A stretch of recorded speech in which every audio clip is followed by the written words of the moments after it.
ભરૂચ સમસ્ત વાલ્મીકી સમાજના ધર્મગુરુ સ્વ શ્રી ભાસ્કર દાદા તારીખ 19/7/2025ના રોજ ટૂંકી માંદગી બાદ સ્વર્ગલોક સિધાવેલ છે.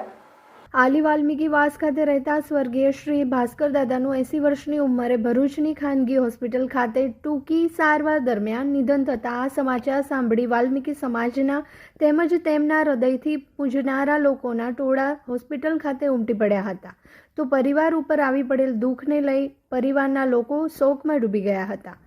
સ્વર્ગીય ભાસ્કર દાદાએ વર્ષોથી પોતાનું જીવન ભાથીજી મહારાજના ચરણોમાં અર્પણ કરી દીધેલ અને લોક સેવા સદાય જોતરાયેલા રહેતા એમના ઘરે ભાથીજી મહારાજના મંદિરે હિન્દુ મુસ્લિમ ભક્તો પોતાના દુઃખ લઈને રડતા રડતા આવતા અને ભાસ્કર દાદાએ તેમને હસતા હસતા મોકલતા. ભાસ્કર દાદાને વાલ્મીકી સમાજ સહિત અન્ય ઇતર સમાજ પણ ખૂબ જ માનતો હતો.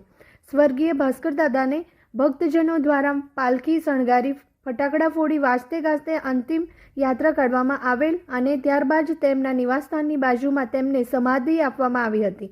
મોટી સંખ્યામાં ભક્તોએ અંતિમ યાત્રામાં જોડાઈ અશ્રુભીની આંખોએ તેમને વિદાય આપી હતી.